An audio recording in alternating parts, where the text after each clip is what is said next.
Hi guys, welcome back to another video, or should I say welcome back to another video. If you guys are new here, thank you guys so much for clicking on this video and welcome to the Anderson's family. And if you guys are a returning subscriber, welcome back to another video. Guys, immigration strikes again. IRCC strikes again. If you guys don't know what I'm talking about a change to the immigration policy that was announced today by the IRCC, or the Minister of Immigration. What's name again?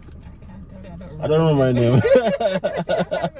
But quick recap, guys. So back in 2020, in the heights of COVID, Canada made a temporary policy which allowed persons who have a visitor's visa in Canada, if they were able to get a LMIA job, then they were able to convert their visitor's visa to a work permit without leaving Canada to apply and all of those fancy things.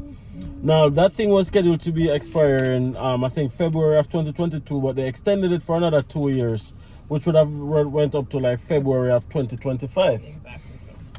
2025? Yes, yeah. 2025. Well, it was scheduled to be expired in 2023. Yeah. And then they extended it to be expiring in February 2025. Yeah.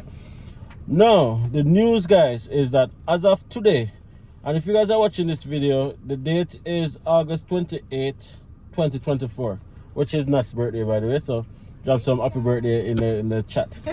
So, as of today, with immediate effect, no longer can a visitor convert to a work permit while in Canada. Now, it simply means that the temporary policy that was put in place is now recamped, out of commission. No more. Expired. Sayonara. Goodbye. Done. Nada. So things are going back to how it was before. So if you're here as a visitor and you get a job offer, it simply means that you'll have to leave Canada, do your application, and then come back to Canada and get your work permit at the border, which is how it used to be before. Now, personally, let's hear what Nats think about the change. What do you think? I think it's gonna affect a lot of persons who are looking forward to like applying for the visitor's visa and coming and trying to get a job.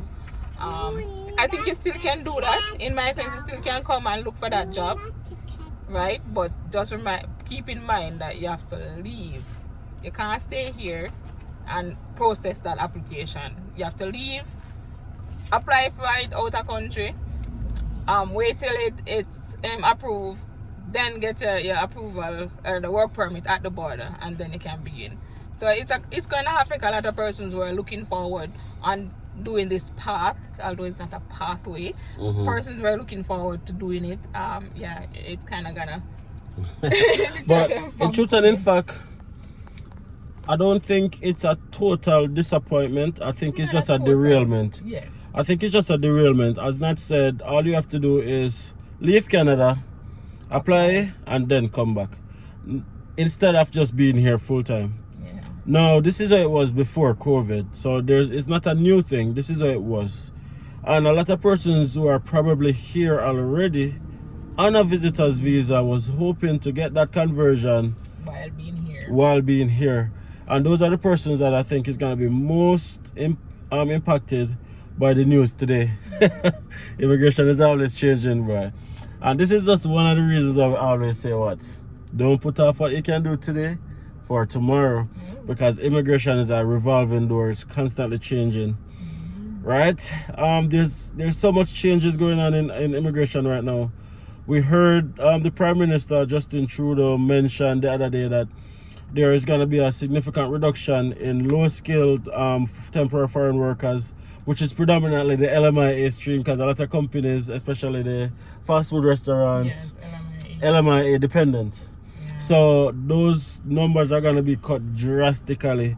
So Canada is now mostly focusing on skilled workers in demand field. In demand field. So if you're in your home country, just search for the in-demand field that Canada is looking for. Your healthcare, your construction, stuff like that. Search for it, and if you're good at it, ensure to get your relevant certificate and, you know, get those papers together and see if you can apply for any stream that offers those jobs. Now let's address the elephant in the room. What's the elephant now? Cover the camera.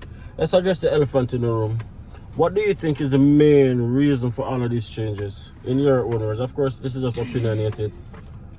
So I think the outcry for me is all the outcry from you have persons already here, Canadians that are already here and having difficulties, and they're saying temporary residence is, causing all the chaos.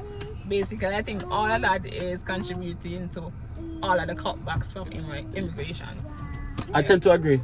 What I think it's a case where a lot of temporary permit holders, study permit holders, work permit holders started to feel a bit entitled because there's been a lot of protests by a certain demographic, which caused a large outcry. Let's be honest, the food chain is dominated by temporary residents, and we're not singling out any particular region, but the food industry is dominated by a specific demographic region. And because of that, a lot of persons who were able to get those low-skill jobs, i.e. teenagers, persons who are looking for their first job, stuff like that, it's just not possible for them to get those jobs because those jobs are occupied by persons who gatekeep and keep those jobs for family members, friends, and other persons like that.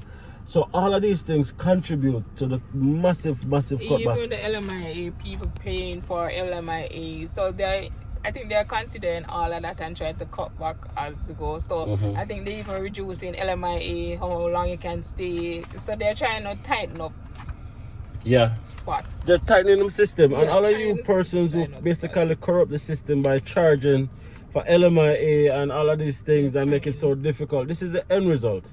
This is the end result. And this is what you call selfishness, because you're thinking about your own personal gain. But what about everybody else who wants to live the Canadian dream, who wants to make a change for the advancement of their families? Now, I think a lot of persons who corrupt the system are very, very selfish, and that contribute to the massive cutback. And also, I think there's just been a massive housing crisis in certain parts because, again, a lot of persons choose to go and live in the same places. I don't know why. And then there are parts that are densely populated and parts that are not very populated. So some places there's no homes available for persons. Oh my God, the condition in Ontario, in certain parts of Ontario, so I'm not getting it wrong, because persons saying that Northern Ontario is kind of better off than the GTA area. Yeah, okay. So I'm not going to say the entire Ontario. Persons living they're sharing a room. Sharing a bed. I'm paying how much money just to share a bed and all those stuff. So they need to tighten it up. And then you have places like Grand Prairie where you can get a 2-bedroom for $1,400. But we look at our apartment in today, which was $1,100, and there are more than one places that was available, like right now. And this was on an hour come up basis. We got an apartment for somebody in days. Right. So you have places that is so saturated with people, and then there's places like here where don't have much. Again, I think a lot of persons, back to the original topic of this video, no more work permit for visitors, visa holders. But it doesn't mean that it's a refusal. It means that it's just a derailment. Yes. All you need to do is to just find a job. If you come and find a job, you get the opportunity, go back home, apply, and then come back. Yeah, because you're still gonna, even when you get the job here, you're still going to wait. It's not like it's like right as you apply for the job or you get the job offer. It's not gonna happen overnight. You still have to wait. So go back home, save some money in the same time instead of paying rent or paying for an Airbnb. Saving money. But also a lot of persons, as soon as they get the LMIA job offer, they don't do the actual application, but they do a flagpole. So they do a flagpole so they can get the work permit immediately. True. And that's the difference. You won't be able to do a flagpole anymore. Instead, you're gonna have to do it as a full-on application from out of Canada. Yeah. So that's the part. However, just plan a thing properly. And again, having a visitor's visa is not a migrating route. Like traveling to Canada on a visitor's visa. Stop telling a family that I'm migrating to Canada.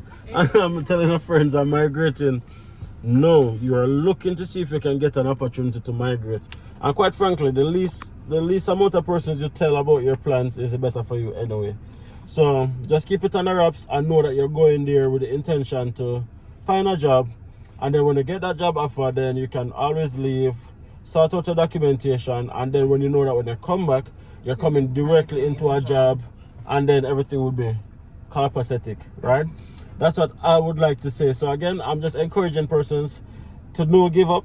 Immigration is like a moving. It's always changing. It's always changing. Get up tomorrow morning is a different thing. It's always changing. Don't put off what you can do today for next year. For next year. Do it now. Do it now, guys. As you can see, things are always changing.